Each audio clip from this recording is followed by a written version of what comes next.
Today we award the Juris Doctor degree to 260 talented women and men who have completed 3 years of full-time study. As you know, during this period, the world you are about to enter has gone through some major changes, but so have you. As a result, your ability to meet those challenges have never been stronger. It is therefore my pleasure to introduce the class speaker for the JD class of 2013, its president, Madeline Gitomer.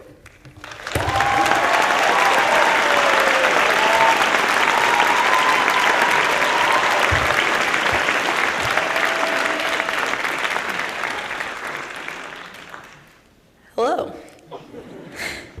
Wish Jude hadn't been so funny. Welcome, it's an honor to be here with all of you today. I want to start on behalf of the JD class of 2013 by thanking Dean Fintz, particularly for always being so interested in what we have to say on issues both large and small. We also want to applaud your foresight in realizing that our class was so incredible that we deserved an entirely new building.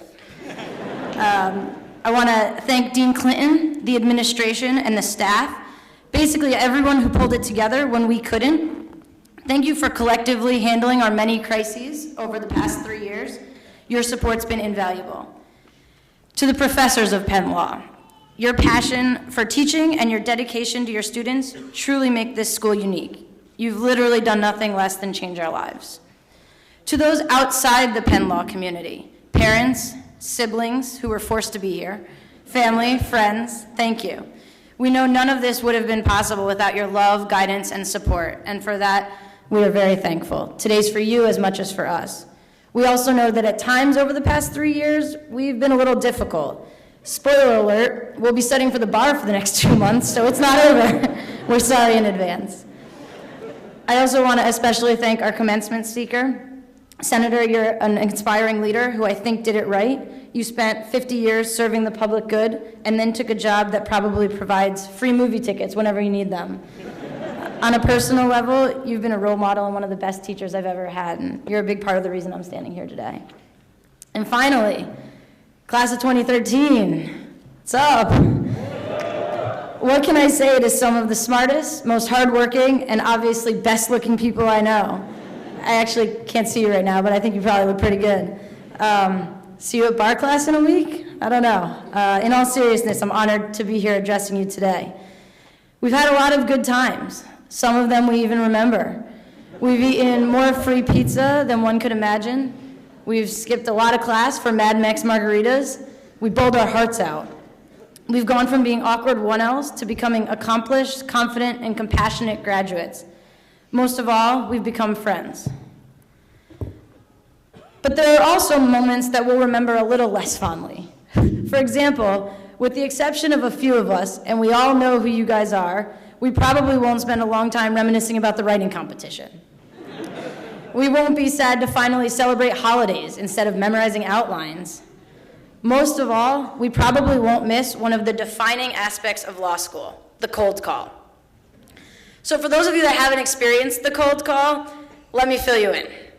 These lovely professors sitting behind me seem nice now, but don't let their pretty faces fool you.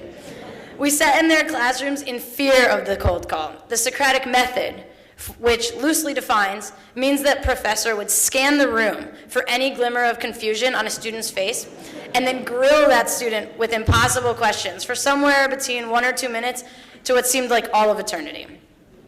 We had our coping strategies. Some of us volunteered, thinking it'd be better to get it over with. Others practiced poor posture, believing that if we never made eye contact, we wouldn't be called on. Others hoarded outlines, frantically skimming for the right answers as professors locked their eyes on us. And once they did, there was no way out. It was brutal, but it was effective.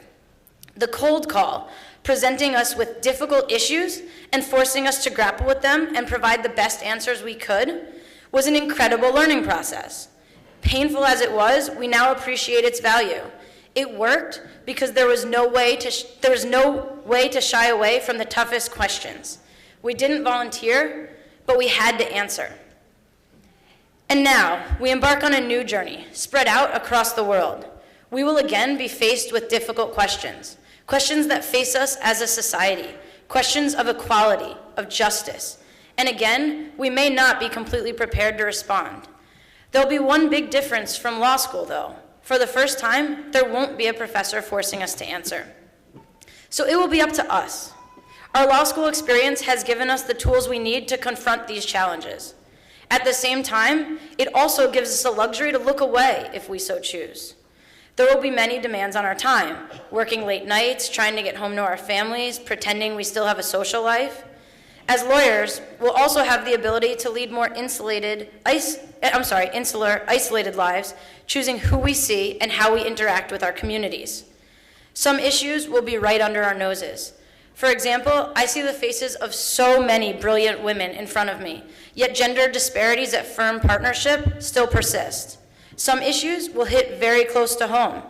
Our law school is a beautiful building on a block with 2 Starbucks, thank God for them, in a city where there were thousands of homes foreclosed upon in the past year. Other issues will seem further away. They'll disappear from sight if we let them. It could be easy for us to be blind to the struggles of those around us, from our brothers and sisters in immigrant communities, to poor children receiving subpar education, to survivors of sexual assault and persecution, to countless others who face injustice in every corner of society. If we are not thoughtful, if we don't get involved, their stories could seem distant and unrelated to our lives.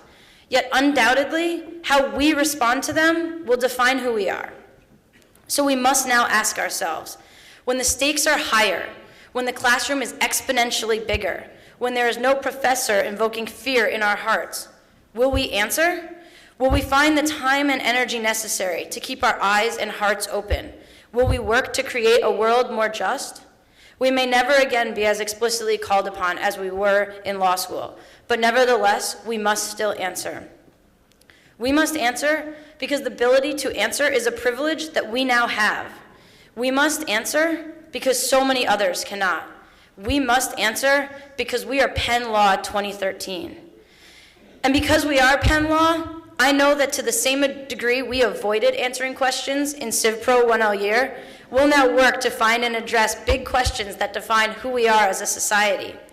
Each one of us need not tackle every challenge, but every one of us must find an issue about which we are passionate.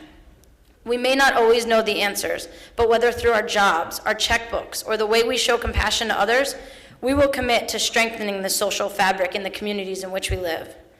Class of 13, for the past 3 years, we've watched each other grow. First, we struggled, then we've strived, and now we've made it. The second we step out of this building, and then right after we have a huge party tonight, right after we watch the next season of Arrested Development, right after we all study for the bar, and then right after we take a vacation, we will immerse ourselves in the real world.